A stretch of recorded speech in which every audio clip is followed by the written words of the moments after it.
One late afternoon, I was at home, alone, and the rain fell outside, a gentle tap, tap against the windows. I lay on the couch and listened. I had no plans, and so I decided to go to the mall. In the car, I heard the rain on the roof, and it calmed me as I drove. Pitter-patter, pitter-patter. There was something so soothing and repetitive about the sound that allowed my thoughts to wander freely.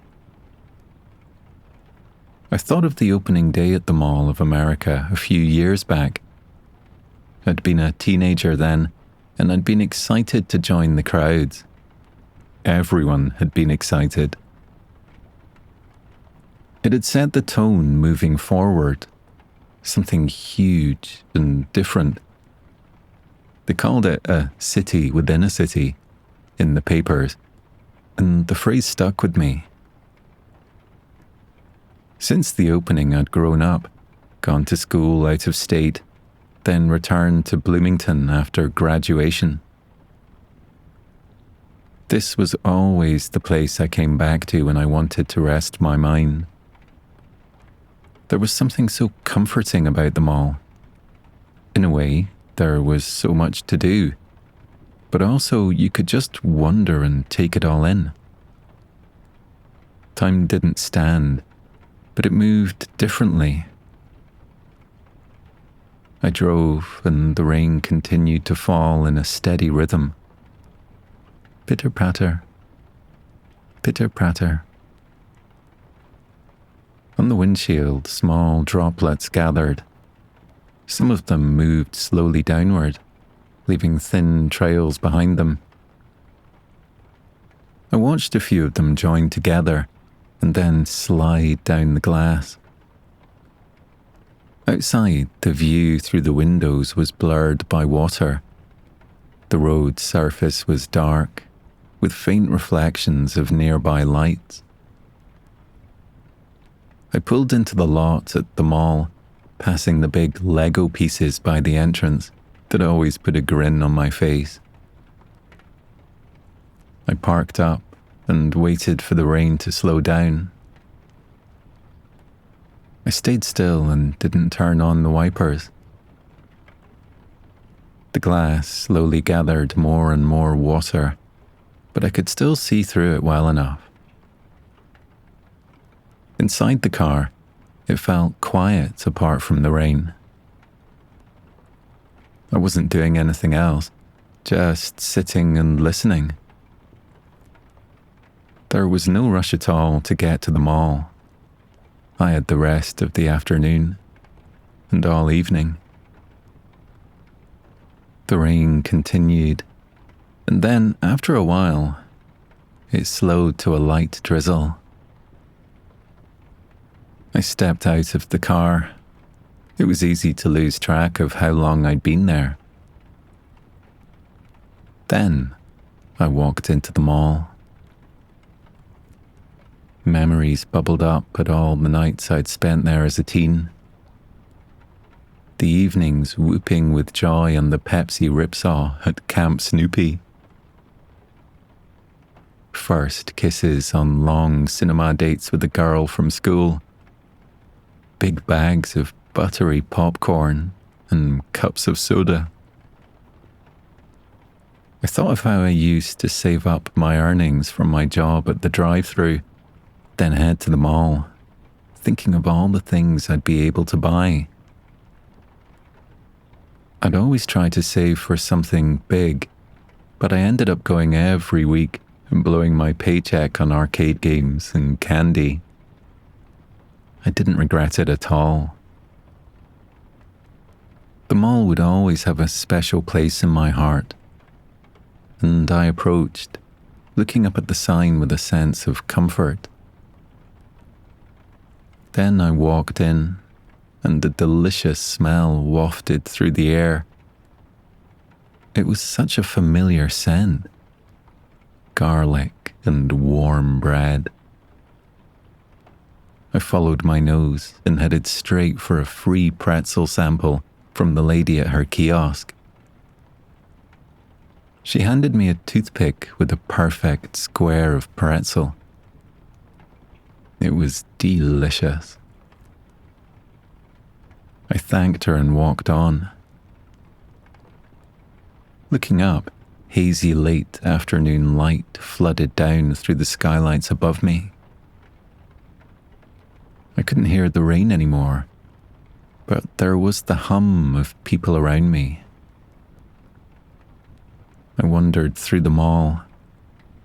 It was huge, with so many different ways to go, but I didn't think too hard.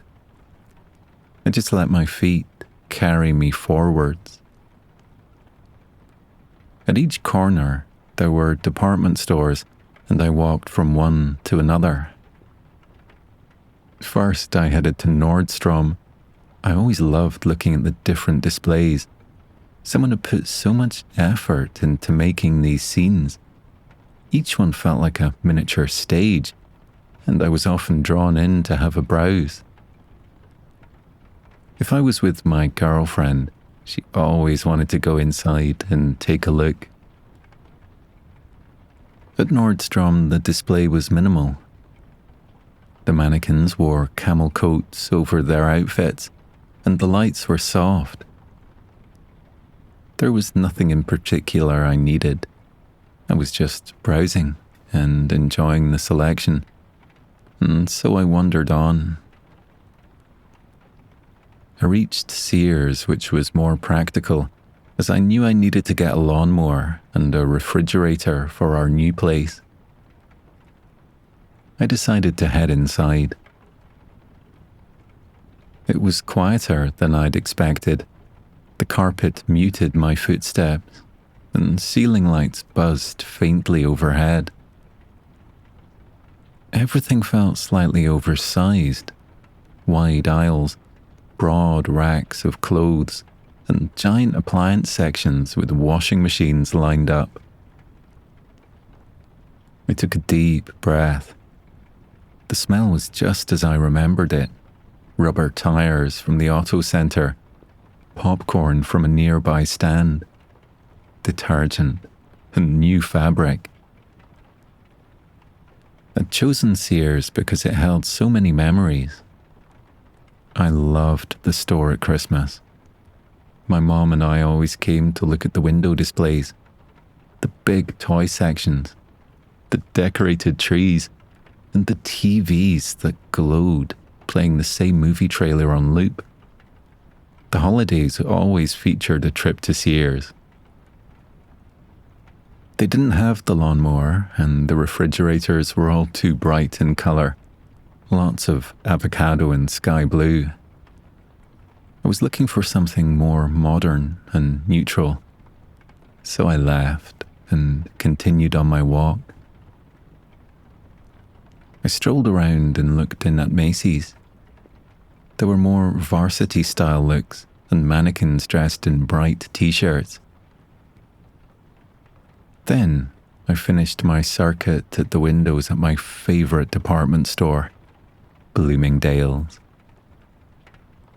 Their displays are always so fun. It was more like looking at a spread in one of my girlfriend's magazines, Allure or Vogue. That day, it was a great store window with dramatic lighting and metallic surfaces. The mannequins wore futuristic clothes in deep blues and silver.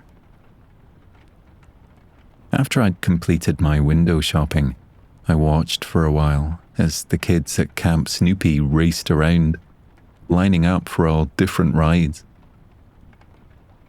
I always found it amazing that there was a mini theme park in the mall. Snoopy was everywhere, painted on sides and built into the rides. I watched the small roller coasters with their gentle drops and the parents hanging out, chatting together. The mechanical hum of the rides was comforting, and I listened to the distant announcements over speakers and short bursts of themed music. There were strollers parked near benches, parents carrying snacks or drinks, and kids moving between rides. I could see a live show in the distance, and I felt that sense of sweeping nostalgia wash over me. The performances were pretty much always the same, and I liked that. I remembered when I'd first seen a show here at the mall with friends. It was too young for us, but we still laughed along. It was funny, almost goofy. Camp Snoopy felt a lot smaller than I remembered, but in a nice way. It was reassuring. I headed up the escalator, which slowly carried me to the second floor of the mall. From there, I could look out the big windows at the parking lot, and it was covered in shallow puddles. There were people heading out with jackets over their heads and shopping bags pressed against their sides. Inside the mall, there was no sign of the rain. Except for the umbrellas gathered near the entrances and the dark marks people left across the tile floor. The air felt warm around me, like a soft hug. Tunes played softly from ceiling speakers, and the rain could have been miles away instead of just outside the walls.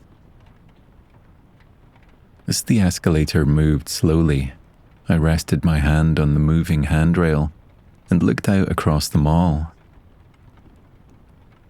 I could see a worker behind a coffee counter stacking paper cups into neat towers, and two teenagers comparing CDs they bought in excitement. Nobody seemed rushed. People wandered in and out of stores carrying bags and drinks. The steady movement of the escalator made me feel calm. After a bit, I noticed my shoulders weren't as tight anymore. I shifted my grip on the handrail and leaned into it slightly. The rail was warm from everyone holding on. People were coming down the other side. I caught quick looks at their faces as they passed. Then they were gone again. I looked ahead and didn't really focus on anything. I just let myself relax, and the escalator took me upwards. The mall's noise faded into the background as I rode up. Music, footsteps, and voices all blended together. When I stepped off at the top, I paused for a second before moving on. Felt a little lighter. Then I kept walking, heading up another story on the escalator. I reached my destination, the third floor, and I walked over to the food court. I wandered around, taking in all the different options. There was soft serve, sandwich counters, and of course, pizzas and burgers. I enjoyed the way the smells changed as I walked around, and I looked out over the seating area, which was crowded with people, families splitting large pizzas, and teenagers sharing sodas. At that moment, I knew where I wanted to go, and I headed back down to my favorite restaurant, Rainforest Cafe. When I approached, I saw the vines that snaked up the door. There was dim lighting, and the feeling that I was leaving the mall behind. Inside, a soothing loop of rainforest sounds played. I heard distant thunder, bird calls, and insect-like buzzing. Every time I visited Rainforest Cafe, I was always enchanted by the oversized leaves and big fake rocks. I loved the waterfalls built into walls and the animatronic animals placed around the dining areas. I could see a gorilla figure moving slightly, and a large crocodile sat near the water. The hostess led me to a table and handed me the menu. It was fun being here alone. I could really make out how my table was embedded in the forest, how the vines dropped around the chair. The lighting was green tinged, and it gave the cosy feeling of being underground in another world. The waitress came up, dressed in the classic safari uniform. When she asked me what I wanted, I went for a rumble in the jungle turkey pitta, my usual. It arrived quickly. The pitta was warm, and the fillings were delicious, but I didn't rush at all. I savoured the meal, and I drank my Coke between bites, the cold fizz sharp against the warm food.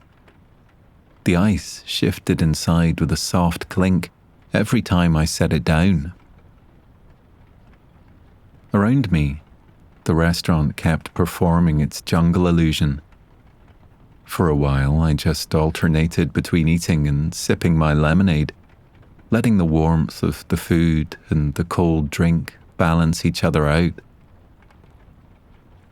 The mall outside felt further away, and I let my mind wander.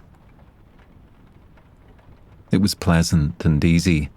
I just let each thought glide, without stopping it or dwelling on anything. Without trying, my mind went to all the Friday nights I'd been to the Rainforest Cafe with my mom and sisters, sharing plates of fries and burgers and enjoying the rainforest spectacle around us. The place never stopped feeling magical, and we'd always leave promising to come back again soon. I smiled at the memory and promised myself I'd return with them soon. I finished up and decided to head to look at the CDs in the music shop. There I browsed the selection. The shelves were organised by genre and artist. Some I recognised, others I didn't. I pulled a few cases out to look at the covers and read the track lists on the back. I stayed there for a while, enjoying the different tracks playing in the shop, and then I decided to head to Blockbuster. It was one of my favourite places in the mall. All the newest releases were there, and just seeing the bright blue logo drew me in to take a look. Inside, I could smell plastic from the VHS cases and popcorn from the concession stand. I took my time and wandered up and down the aisles, taking in all the different genres and the towering walls of tapes. The browsing was part of the experience, and I scanned and read the back of the cases.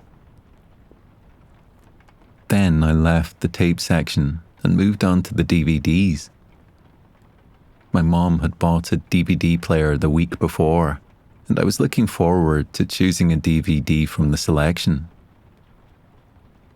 I remembered the last time I'd rented a video and had been charged a rewind fee. I marvelled at the thinness of the DVDs. They were lighter too. I went with The Parent Trap and The Wedding Singer, as I thought the whole family at home would like them. Then I took them up to the till and pulled out my membership card along with cash to pay. I left with my DVDs, mine for a whole week. There was such joy in escaping into another world with a good film, and I hoped I'd chosen well. I'd watched them later with my mom and sisters. Then I headed for the toy shop. I remembered the first time I'd been there. I couldn't believe the colours. Everything was so beautiful and plush. I walked down and saw the distinctive bright red signage dotted with gold. Inside, I wandered around, taking a moment to pick up a soft toy every so often, enjoying the displays. There were huge, oversized animals, and I looked up at the high shelves lined with their boxed toys. It was a shop that brought back magical memories. I'd been too old, really, when the mall had opened to get truly excited about toys, but the sheer scale of it was still such a joy. My sister and I had run around so many times, pretending we were little kids. It was impossible not to get a little caught up in the magic of a toy shop, and I hoped I'd always have that sense of wonder. I left the toy shop. I had no idea what time it was, but when I approached the front of the mall, I could see it had gotten darker, and it was still raining. I stood just inside the entrance, watching the rain through the glass doors. It fell in steady sheets, and I could just about hear it, a gentle, relaxing sound against the ground. Pitter-patter, pitter-patter. I watched a few shoppers hesitate at the doors, glancing out at the rain, before deciding whether to step into it. For a while I stayed in that in-between space, not fully inside the mall's flow, and not outside in the rain. It was cosy inside, and I noticed my breathing slow a little as I watched. Nothing demanded immediate attention. People passed behind me, moving deeper into the building, but I remained still. I would stay a little longer. Eventually, I stepped back from the doors and headed to my final destination. It was routine to end my visits at the main fountain in front of Nordstrom. It was a place I always used to visit with friends after school. We all knew that if you threw a penny in, you might just get your wish granted, and so we'd always hang out there for hours, sharing a single soda and tossing pennies in, our eyes closed tight to make our wishes. We never told each other what we'd wished for. After all, if you did, it might not come true. The fountain was a gently curved pool set into the floor of the atrium. There were low, bubbling jets and gentle sprays. Usually, there were kids hovering around, but now that it was evening, the place was quiet. I set my bag and DVDs down on the floor, then sat on the edge by the water. Store music drifted into the open air. The mall lights reflected on the water. I peered in at the piles of pennies, nickels, quarters, and even francs. The silver and gold and copper, all the colours seemed to mix together if I squinted and closed my eyes just slightly. I thought of all the people who'd visited and sat here just where I was. So many people had rooted around for coins and made so many wishes. My legs had that satisfying sense of tiredness, a lovely heaviness from walking around all afternoon. My pockets were heavy with loose change that I'd grabbed from the house before I'd left. After sitting there for a while, I reached into my coat pocket and pulled out a handful of pennies. I held one between my fingers and looked at it for a moment before tossing it lightly into the water. The sound it made was small and satisfying. A soft plop against the surface, then silence again, except for the calming rush of the fountain. The ripples spread outward and disappeared into the constant movement of the water. Then I picked up another penny. The action became easier once I'd stopped thinking about it. Lift the hand, open the fingers, watch the coin disappear. I chose another.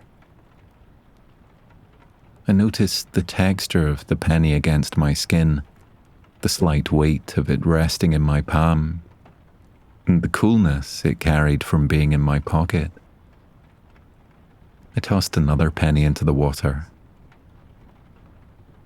After a while, I found that my breathing had slowed. I listened to the sounds of the mall and the gentle, soothing sounds from the fountain. Again, I reached into my pocket and took out another penny. I looked at the reflections moving across the water from the ceiling lights above. Then I tossed the penny into the water to join the hundreds, maybe thousands of coins that lay there glittering under the surface. The mall visitors continued moving around me, but beside the fountain, I found there was no sense of time passing. I did not need to hurry toward anything. I only sat there tossing pennies one at a time. Eventually, I reached the last coin. I turned it once between my fingers before tossing it gently into the fountain. It dropped through the surface and settled somewhere among the others. After that, I stayed for a few minutes more, my hands resting on my knees. The fountain continued flowing beside me exactly as it had before I arrived. The crowds continued moving around me. There was nothing to do, nowhere pressing to be. My thoughts felt quiet. Every time one came to me, I just observed it and let it pass. The water moved in soft repetition, and I felt the bench beneath me, supporting me. I did not try to interpret anything. My thoughts came and went, circling. Each one eventually passed through without needing attention. Memories from the past at the mall floated through my mind. Thoughts of visits with friends, with family, and then thoughts of the day, the smells and sights I'd seen during the afternoon and evening. The mall truly did feel like a city within a city, with so much to see and take in. I just let each thought move through my mind. I didn't try to think of what was a distant memory and what was a recent occurrence. There was no need to do any work at all. I watched the fountain. I felt so calm as I sat there in front of the water, letting my thoughts drift. I just observed each thought and allowed it to move through my mind, like a carousel of images. And the pictures became softer and more muted, like they were moving back in time. And eventually, they seemed to float upwards and away, into the air and up into the skylights of the mall, where they settled. We'll leave our story there for tonight. Ah, what a wonderful sense of nostalgia. Hope you enjoyed that. Sweet dreams.